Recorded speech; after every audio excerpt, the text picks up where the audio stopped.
Hi friends, ನಾನು ನಿಮ್ಮ ಲಿಖಿತ್ ಶೆಟ್ಟಿ. ಎಲ್ರಿಗೂ ಮತ್ತೊಂದು ವ್ಲಾಗ್ಗೆ ಸ್ವಾಗತ. ಸೊ ತುಂಬಾ ದಿನ ಆದ್ಮೇಲೆ ವ್ಲಾಗ್ ಬರ್ತಾ ಇದೆ. ಇನ್ಮೇಲೆ ವ್ಲಾಗ್ ಬರ್ತಾ ಇರುತ್ತೆ, ನೋಡ್ತಾ ಇದೆ. ಭಯಕ್ಕೆ ಹೋಗ್ಬಿಡಿ, ನಗ್ತಾವಳು ನೋಡಿ ಇವಳು. ಓಕೆ, ಸೊ ಇವತ್ತಿನ ವ್ಲಾಗ್ ವಿಶೇಷ ಏನಪ್ಪಾ ಅಂತಂದ್ರೆ ಒಂಥರ ನೈಟ್ ಎಫೆಕ್ಟ್ ಅಲ್ಲಿ ಗೋಸ್ಟ್ ಸ್ಟೋರಿ ಹೇಳೋಣ ಅಂತ. ಸೊ ತುಂಬಾ ದಿನ ಆಗ್ಬಿಟ್ಟಿದೆ, ಅದಕ್ಕೋಸ್ಕರ ಇವತ್ತೊಂದು ಗೋಸ್ಟ್ ಸ್ಟೋರಿ ಮಾಡ್ತಾ ಇದೀವಿ. ಗೋಸ್ಟ್ ಸ್ಟೋರಿ ಹೇಳ್ತಾ ಇರೋದು ಯಾರಪ್ಪ ಅಂದ್ರೆ ಎಸ್ ವಿತ್ ಕಬಾಬ್ ಸ್ಟೋರಿ ಹೇಳ್ತಾ ಇರೋದು. ಅಂದ್ರೆ ಗೋಸ್ಟ್ ಸ್ಟೋರಿ ವಿತ್ ಪಿಜ್ಜಾ ಅಂತ ತುಂಬಾ ಹಿಂದೆ ಮಾಡಿದ್ವಲ್ಲ, ಅದೇ ತರ ಕಾನ್ಸೆಪ್ಟ್ ಅಲ್ಲಿ ಗೋಸ್ಟ್ ಸ್ಟೋರಿ ವಿತ್ ಚಿಕನ್ ಕಬಾಬ್ ಅಂತ ಮಾಡ್ತಾ ಇರೋದು. ಸೊ ಯಾವ ಸ್ಟೋರಿ ಏನು ಇತ್ತು ಅಂತ ನೋಡೋದಕ್ಕಿಂತ ಮುಂಚೆ ನೀವು ನಮ್ಮ ಚಾನಲ್ಗೆ ಹೊಸಬರಾಗಿದ್ರೆ ಈಗಲೇ ಸಬ್ಸ್ಕ್ರೈಬ್ ಮಾಡ್ಕೊಳ್ಳಿ, ಬೆಲ್ ಐಕಾನ್ ಕೂಡ ಕ್ಲಿಕ್ ಮಾಡಿ, ಇನ್ಸ್ಟಾಗ್ರಾಮ್ ಮತ್ತೆ ಫೇಸ್ಬುಕ್ ಲಿಂಕ್ಸ್ ಮಾಡಿದ್ರೆ ಫಾಲೋ ಮಾಡಿ ಅಂತ ಹೇಳ್ತಾ ಬನ್ನಿ ಇವತ್ತಿನ ವ್ಲಾಗ್ ನ ಶುರು ಮಾಡೋಣ. ಅಂಡ್ ಗೋಸ್ಟ್ ಸ್ಟೋರಿ ಹೇಳ್ತಾ ಇರೋದು ಬೇರೆ ಯಾರು ಅಲ್ಲ, ರೇಷು. ಆ ಗೋಸ್ಟ್ ಸ್ಟೋರಿ ಹೇಳಕ್ ನೋಡಿ ಏನ್ ಖುಷಿ. ಭಯ ಭಕ್ತಿ ಇರ್ಬೇಕು, ಭಕ್ತಿ ಅಲ್ಲ ಭಯ ಇರ್ಬೇಕು ಒಂದ್ ದೆವ್ವ ಅಂತ. ಆತರ ಏನೆಲ್ಲ ಹೇಳತ್ತಾನೆ ಹೇಳೋದು, ಒಂದ್ ಭಯ ಇದೆ ಆದ್ರೂ ಕಬಾಬ್ ಜೊತೆ ಹೇಳ್ತಾ ಇರೋದು ಅಂತ. ಬಟ್ ಅಂದ್ರೆ ಓಕೆ ಗೈಸ್, ನೋಡಿ ಚಿಕನ್ ಕಬಾಬ್ ಇದೆ. ಈ ಚಿಕನ್ ಕಬಾಬ್ ನ ತಿನ್ಕೊಂಡು ಗೋಸ್ಟ್ ಸ್ಟೋರಿ ಹೇಳ್ತೀವಿ. ಇವಾಗ ತಿನ್ನೋಕ್ ಹೋಗ್ಬೇಡ, ಹುಡುಕಿ ನಿನ್ಗೆ ಆಲ್ರೆಡಿ ಒಂದ್ ಪೀಸ್ ತಿಂದಿದ್ಯಾ ನೋಡಿ. ಏಯ್ ಅಲ್ಲ ಗುರು, ಸುಮ್ಮನೆ ಸ್ಟೋರಿ ಹೇಳ್ಬೋದಲ್ಲ, ಅದೇನು ಚಿಕನ್ ಕಬಾಬ್ ತಿನ್ಕೊಂಡೇ ಹೇಳ್ಬೇಕಂತ ನೀವು ಕೇಳ್ಬೋದು. ಜಸ್ಟ್ ಒಂದು ಸುಮ್ಮನೆ ಒಂದು ಚೇಂಜ್, ಸುಮ್ಮನೆ ಹೇಳೋದಕ್ಕಿಂತ ಏನಾದರೂ ಒಂದು ತಿನ್ಕೊಂಡು ಅದರಲ್ಲೂ ಚಿಕನ್ ಕಬಾಬ್ ತಿನ್ಕೊಂಡು ಸ್ಟೋರಿ ಹೇಳಿದ್ರೆ ಒಂಥರ ಮಜವಾಗಿರುತ್ತೆ ಅಂತ ಪ್ಲ್ಯಾನ್. ಇದು 2-3 ವರ್ಷದಿಂದನೇ ಬಂತು, ಆವಾಗಲೇ ಅದಕ್ಕೆ ಸ್ಟೋರಿ ವಿತ್ ಪಿಜ್ಜಾ ಅಂತ ಮಾಡಿದ್ದು. ಸೊ ಅದೇ ರೀತಿ ಮಾಡ್ತಾ ಇರೋದು, ನೋಡೋಣ. ಬಟ್ ಕತೆ ಹೇಳ್ತಾ ಇರೋದು ರೇಷು. ಯಾವ ಕತೆ ಹೇಳ್ತಾಳೆ ಏನು ಅಂತ ನನಗೂ ಗೊತ್ತಿಲ್ಲ. ನೋಡೋಣ ಎಷ್ಟು ಇಂಟ್ರೆಸ್ಟಿಂಗ್ ಆಗಿರುತ್ತೆ, ಎಷ್ಟು ಭಯಾನಕವಾಗಿರುತ್ತೆ ಅಂತ. ಗಾಯ್ಸ್ ನೋಡಿ, ಯಾರೋ ಪಟಾಕಿ ಹೊಡಿತಾ ಇದಾರೆ, ನಾವಿಲ್ಲಿ ಕಬಾಬ್ ತಿಂತಾರೋ ಖುಷಿಗೆ. ವಾವ್, ನೈಟ್ ಎಫೆಕ್ಟ್, ಒಳ್ಳೆ ದೀಪಾವಳಿ ಫೀಲ್ ಬರ್ತಾ ಇದೆ ನನಗೆ. ದೀಪಾವಳಿ ದೀಪಾವಳಿ ಮುಂದಕ್ಕೆ ಕಾಡ್ ಗೊತ್ತಿಲ್ಲ. Wow, nice. ಮೇ ಬಿ ಯಾರ್ದೋ ಬರ್ತ್ಡೇನೋ ಏನೋ ಇರ್ಬೇಕು ಅನ್ಸುತ್ತೆ, ಅದಕ್ಕೆ ಹೊಡಿತಾ ಇದಾರೆ. ಕರೆಕ್ಟ್, ಇಲ್ಲಿ ಹೊಡಿತಾ ಇದಾರೆ ನೋಡಿ. ಅಲ್ಲಿ ಹೊಡಿತಾ ಇರೋದು, ಇಲ್ಲಿ ಬ್ಲಾಸ್ಟ್ ಆಗ್ತಾ ಇದೆ. ಇಲ್ಲೇ ಬ್ಲಾಸ್ಟ್ ಆದ್ರೆ ಅಲ್ಲಿರೋರು ಯಾರು ಇರಲ್ಲ, ಓಡೋಗ್ತಾರಲ್ಲ. ಬಟ್ ಅದ್ ಆಕ್ಚುಲಿ ದೂರದಿಂದಾನೇ ಚೆನ್ನಾಗಿ ಕಾಣೋದು, ಫ್ಲಾರ್ ಶಾಟ್ ಎಲ್ಲ. ಹೌದು, ಹತ್ರದಲ್ಲಿ ಇದ್ರೆ ಚೆನ್ನಾಗಿ ಕಾಣಿಸಲ್ಲ. ಓಕೆ ಬನ್ನಿ ನಾವು ಸ್ಟೋರಿ ಹೇಳೋಣ. ಚಿಕನ್ ಕಬಾಬ್ ರೆಡಿ ಇದೆ, ಸ್ಟೋರಿ ಹೇಳೋದೊಂದೇ ಬಾಕಿ. ಹೇಳಮ್ಮ ಸ್ಟೋರಿ ಹೇಳ. ಎಷ್ಟು ಸ್ಟೋರಿ ಹೇಳ್ತಾ ಫಸ್ಟ್ ಅದೇ ಹೇಳು. 2 ಹೇಳ್ತೀನಿ. 2 ಸ್ಟೋರಿ ಚೆನ್ನಾಗಿ ಹೇಳ್ಬೇಕು, ಚೆನ್ನಾಗಿ ಅಂದ್ರೆ ನನ್ಗೆ ನೋಡೋರ್ ಭಯ ಆಗ್ಬೇಕು. ಸೊ ಇದು ಬಂದು ನಾನು ಚಿಕ್ಕ ವಯಸ್ಸಲ್ಲಿ ನಾವು ಬೋಗೆ ಮನೇಲಿ ಇದ್ದಾಗ, ಆವಾಗ ನಮ್ಮ ಅಕ್ಕನೂ ಕೂಡ ಬಾಡಿಗೆ ಮನೆಗೆ ಬಂದಿದ್ಲು, ಅದೇ ಏರಿಯಾದಲ್ಲಿ ಬಂದಿದ್ಲು. ನಮ್ಮ ಅಕ್ಕ ಮನೆ ಹಾಲುಕ್ಸ್ ದಿನ ಆವತ್ತು. ಸೊ ಹಾಲುಕ್ಸ್ ಬೇಕಂತ ಹೇಳ್ಬಿಟ್ಟು ಪೂಜೆಗೆಲ್ಲ ಕರೆದಿದ್ಲು. ನಾನು, ಅಣ್ಣ ಮತ್ತೆ ಅಮ್ಮ ಎಲ್ಲರೂ ಹೋಗಿದ್ವಿ.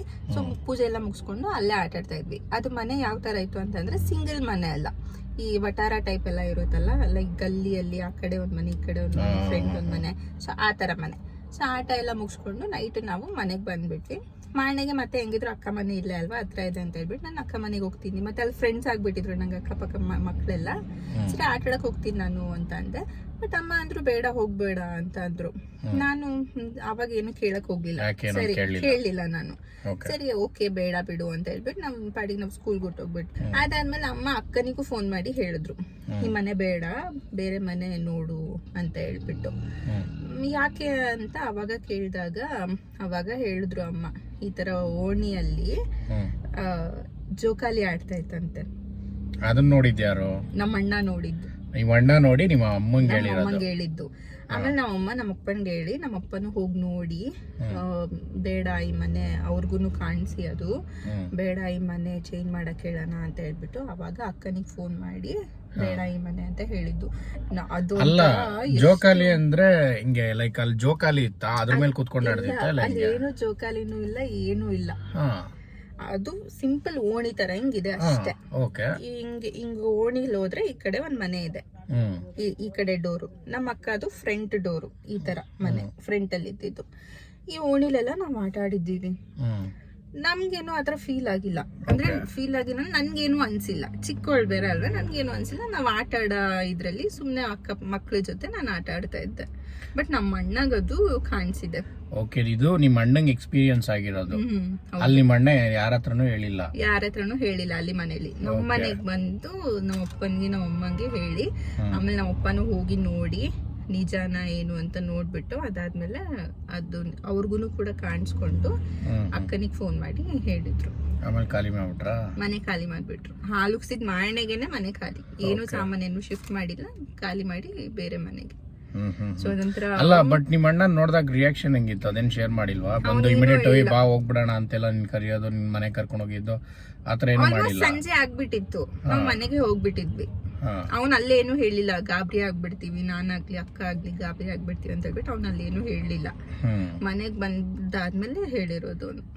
ಸೊ ಅದೊಂಥರ ಥ್ರಿಲ್ಲಿಂಗ್ ಆಗಿತ್ತು. ಅಂದ್ರೆ ಅದೇ ಓಣಿಲಿ ಓಡಾಡಿದೀವಿ, ಎಲ್ಲ ಆಟ ಆಡಿದೀವಿ, ಬಟ್ ಅದು ಅಲ್ಲಿ ಜೋಕಾಲಿ ಆಡಿದೆ ಅಂತ ಅನ್ಸಿದ್ರೆ ಅದೊಂಥರ ಭಯ ತರ ಫೀಲ್ ಆಯ್ತು. ಕೊನೆ ಆಸೆ ಇತ್ತು ಅನ್ಸುತ್ತೆ ಜೋಕಾಲಿ ಆಡ್ಬೇಕು, ಅದಕ್ ಮುಂಚೆನೆ ಸೊತ್ತೋಗ್ಬಿಟ್ಟಾರೆ ಅನ್ಸುತ್ತೆ. ನೆಕ್ಸ್ಟ್ ಕತೆ ನೆಕ್ಸ್ಟ್ ಒಂದ್ ಸ್ವಲ್ಪ ಇಂಟ್ರೆಸ್ಟಿಂಗ್ ಆಗಿರುತ್ತೆ. ಹೌದಾ? ಸ್ವಲ್ಪ ಭಯಾನಕರವಾಗಿ ಮಿಸ್ ನಾನು ಆಕ್ಚುಲಿ ಇದ್ರಲ್ಲಿ. ಹೌದಾ? ಸೆಕೆಂಡ್ ಒನ್ ನಲ್ಲಿ ಅಂದ್ರೆ ಇದು ಬಂದು ನಮ್ ಕಾಲೇಜ್ ಡೇಸ್ ಅಲ್ಲಿ ನಮ್ದೊಂದ್ ಗ್ಯಾಂಗ್ ಇತ್ತು, ನಮ್ ಫ್ರೆಂಡ್ಸ್ ಗ್ಯಾಂಗ್. ನಾವ್ ಔಟಿಂಗ್ ಹೋಗೋಣ ಅಂತ ಹೇಳ್ಬಿಟ್ಟು ಪ್ಲಾನ್ ಹಾಕಿದ್ವಿ. ರೆಕಾರ್ಡ್ ಆಗಿಲ್ವಲ್ಲೇ? ಆಗ್ತೈತೆ. ಹೇಳು. ನಾವ್ ಔಟಿಂಗ್ ಹೋಗೋಣ ಅಂತ ಹೇಳ್ಬಿಟ್ಟು ಒನ್ ಡೇ ಪ್ಲಾನ್ ಮಾಡಿದ್ವಿ.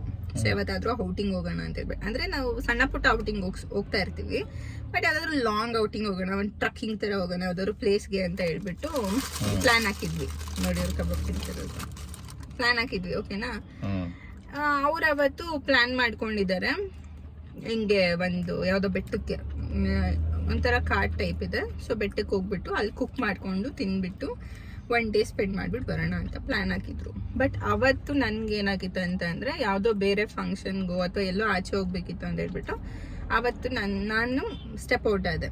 ಇಲ್ಲ ನಾನು ಬರೋಕ್ಕಾಗಲ್ಲ, ನೀವೇ ಹೋಗಿ ಅಂತ ಹೇಳ್ಬಿಟ್ಟು ಸರಿ ಬಿಟ್ಬಿಟ್ಟೆ, ಹಿಂಗ ಆಚೆ ಹೋಗ್ಬೇಕು ಅಂತ ಹೇಳ್ಬಿಟ್ಟು. ಸರಿ ಅವ್ರು ಏನ್ ಮಾಡೋದು, ಎಲ್ಲ ಪ್ಲಾನ್ ಮಾಡ್ಕೊಂಡಿದ್ರಲ್ಲ, ಸರಿ ಎಕ್ಸಿಕ್ಯೂಟ್ ಮಾಡೋಣ ಅಂತ ಹೇಳ್ಬಿಟ್ಟು ಹೋಗಿದ್ದಾರೆ. ಅದು ಓಕೆನಾ? ಅದು ಟ್ರಕ್ಕಿಂಗ್ ಪ್ಲೇಸ್, ಟ್ರಕ್ ಎಲ್ಲ ಮಾಡ್ಕೊಂಡು ಹೋಗಿದ್ದಾರೆ. ಒಂದ್ ಬೆಟ್ಟ ತರ ಇದೆ, ನಾವೆಲ್ಲ ಕೂತು ಅಡುಗೆ ಎಲ್ಲ ಮಾಡಿ ಒಟ್ಟು 3 ವೆಹಿಕಲ್ಸ್ ಅಲ್ಲಿ ಹೋಗಿರೋದು, ಗಾಡಿಯಲ್ಲಿ ಹೋಗಿರೋದು, ಹುಡುಗ ಹುಡುಗಿ ಎಲ್ಲರೂ ಫ್ರೆಂಡ್ಸ್. ಓಕೆನಾ? ಹೋಗಿರ್ಬೇಕಾದ್ರೆ ಊಟ ಎಲ್ಲ ಮಾಡ್ಕೊಂಡು ತಿಂದು ಪಾರ್ಟಿ ಎಲ್ಲ ಮಾಡಿ ಇನ್ನೇನು ಹೊರಡ್ಬೇಕು. ಅಲ್ಲಿವರೆಗೂ ಅವ್ರಿಗೆ ಏನು ಎಕ್ಸ್ಪೀರಿಯನ್ಸ್ ಆಗಿಲ್ಲ, ಜಸ್ಟ್ ಲೈಕ್ ಗಾಳಿ ಬೀಸೋದು ಆ ಥರ ಎಕ್ಸ್ಪೀರಿಯನ್ಸ್ ಆಗಿದೆ, ಮತ್ತೆ ನಾಯಿ ಬೊಗಳೋ ಥರ ಆಗಿದೆ ಅವ್ರಿಗೆ ಅಷ್ಟೇ.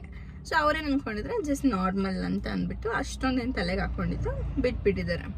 ಸರಿ ಇನ್ನೇನೆಲ್ಲ ಮುಗೀತು, ಹೊರಡೋಣ ಅನ್ನೋ ಟೈಮಲ್ಲಿ ಹೊರಟು ಗಾಡೀಲಿ ಹತ್ತಿದ್ದಾರೆ, ಮೂವ್ ಆಗೋಣ ಅಂತ.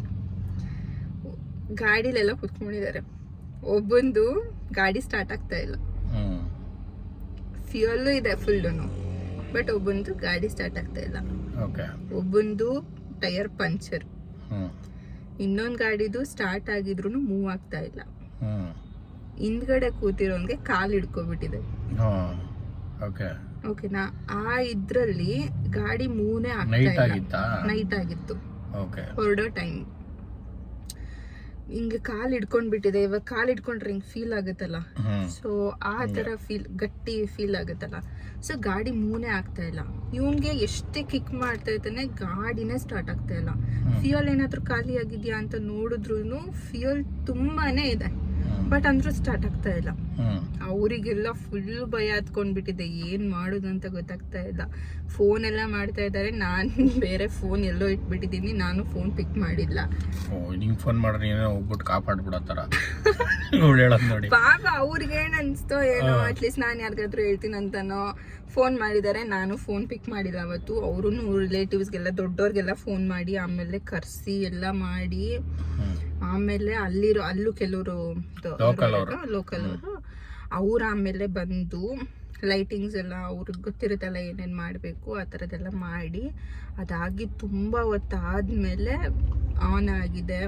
ಪಂಚರ್ ಆಗಿರೋದು ಮಾತ್ರ ಸ್ವಲ್ಪ ಪ್ರಾಬ್ಲಮ್ ಆಗಿತ್ತು. ಅಲ್ಲೇ ಬೈಕ್ ಬಿಟ್ಟು ಇನ್ನೊಬ್ರು ಕೂರಿಸ್ಕೊಂಡು 2 ಬೈಕಲ್ಲಿ ಅವರು ರಿಟರ್ನ್ ಬಂದಿರೋದು. ಅವ್ರು ಆಮೇಲೆ ಬೈದು ಅಲ್ಲಿ ಯಾಕೆ ಇಲ್ಲಿಗೆಲ್ಲ ಬಂದ್ರಿ ಅಂತೆಲ್ಲ ಲೋಕಲ್ ಅವರೆಲ್ಲ ಬೈದು ಅವ್ರನ್ನ ವಾಪಸ್ ಕಳ್ಸಿದ್ರು. ಸೊ ಅವ್ರು ಹೇಳ್ದಾಗ ಒಂಥರ ಭಯ ಆಯ್ತು. ಆಮೇಲೆ ಇಲ್ಲ, ನಾನ್ ಡಿಗ್ರಿಯಲ್ಲಿ. ಸೊ ಒಂಥರ ಚೆನ್ನಾಗಿತ್ತು. ಅವ್ರು ಹೇಳ್ಬೇಕಾದ್ರೆ ಭಯ ಆಗ್ತಾ ಇತ್ತು, ಒಂದ್ ಕಡೆ ಖುಷಿನೂ ಆಗ್ತಾ ಇತ್ತು. ನಾನು ಹೋಗಿಲ್ವಲ್ಲ ಸದ್ಯ ಬಚಾವಾದ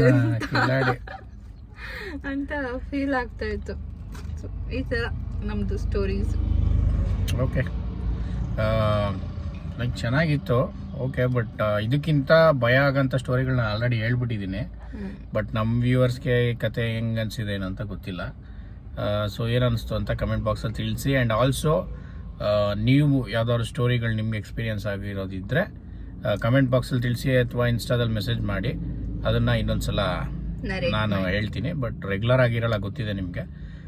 ಇನ್ನೊಂದ್ಸಲ ಸ್ಟೋರಿನ ಹೇಳ್ತೀನಿ, ಓಕೆನಾ? ಸೊ ಇದಿಷ್ಟು ಇವತ್ತಿನ ಒಂದು ಗೋಸ್ಟ್ ಸ್ಟೋರಿ ವ್ಲಾಗ್. ರೇಷು ಹೇಳಿದ್ದೆ ಹೆಂಗೆ ಅನಿಸ್ತು ಅಂದರೆ ಅವ್ರು ಫಸ್ಟ್ ಟೈಮ್ ಈ ಥರ ಕ್ಯಾಮ್ರಾ ಮುಂದೆ ಸ್ಟೋರಿ ಹೇಳ್ತಾ ಇರೋದು. ಸ್ವಲ್ಪ ನರೇಷನ್ನು ಹಂಗೆ ಇದ್ದರೆ ಅಡ್ಜಸ್ಟ್ ಮಾಡ್ಕೊಳ್ಳಿ, ನೆಕ್ಸ್ಟ್ ಟೈಮ್ ಇಂಪ್ರೂವ್ ಆಗ್ತಾಳೆ. ಬಟ್ ನನಗನ್ಸಂಗೆ ಚೆನ್ನಾಗಿ ಹೇಳಿದ್ದಾಳೆ ಅಲ್ವಾ? ಏಯ್ ಕಬಾಬ್ ತಿಂತಾವಳೆ. ಸೊ ಈಗ ಉಳಿದಿರೋ ಕಬಾಬ್ ತಿನ್ಬಿಟ್ಟು ಮನೆಗೆ ಹೋಗೋ ಪ್ಲಾನು. ಓಕೆ ಗೈಸ್, ಇದಿಷ್ಟು ಇವತ್ತಿನ ಒಂದು ವ್ಲಾಗ್. ಮತ್ತೆ ಇನ್ನೊಂದು ವ್ಲಾಗಲ್ಲಿ ಸಿಗ್ತೀವಿ. ಅಲ್ಲಿವರೆಗೂ bye bye, take care, love you all.